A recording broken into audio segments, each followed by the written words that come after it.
We all want to be helpful, I think, to people in need, but there are a lot of different things that can look like.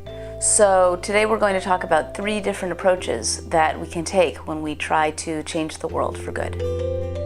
For example, unfortunately, there are a lot of hungry people in the world. So one way that we could address this problem would be to give someone food. This would be an act of Chesed, an act of loving kindness. It is voluntary and it's individual. That means we choose to give something over to someone else out of a feeling of personal motivation or personal connection. Other acts of Chesed might involve bringing a lasagna to a friend who's just had a baby and is feeling overwhelmed, or visiting someone who's sick.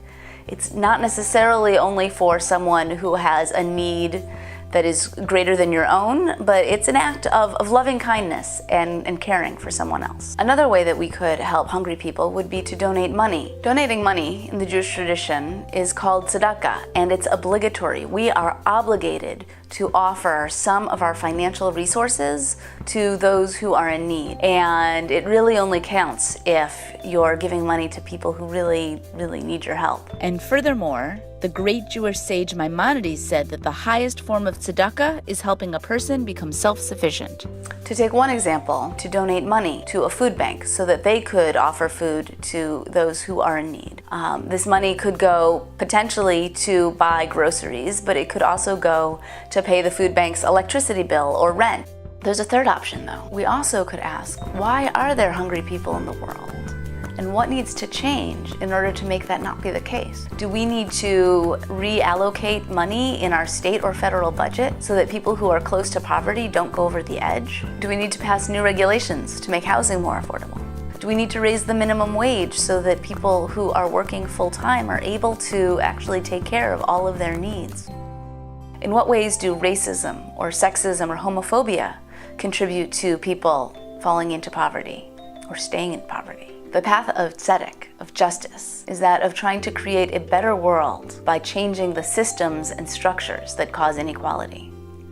To understand these systems better, take a look at this picture. In the first one, everybody has the same supports, but that doesn't mean that they can all see the ball game, because the system for keeping people out impacts different people in different ways. In the second picture, you see that everybody has the supports that they need in order to access the thing that they're trying to get. So that, at very minimum, is the Tzedek perspective, is trying to change the systems so that everybody has a chance to get in. But it can go even further.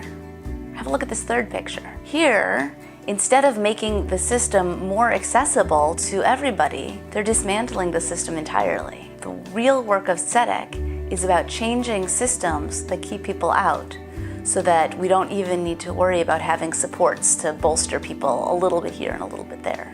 What would this look like with regards to poverty and hunger in America? Those are the questions that Tzedek asks and seeks to answer. We need people to help make sure that the needs of today are being addressed. Chesed and Tzedakah are important pieces of that project. But if we don't ask why those needs are there in the first place, injustice will continue to be perpetuated. Pursuing Tzedek is an essential part of our work for a more just world.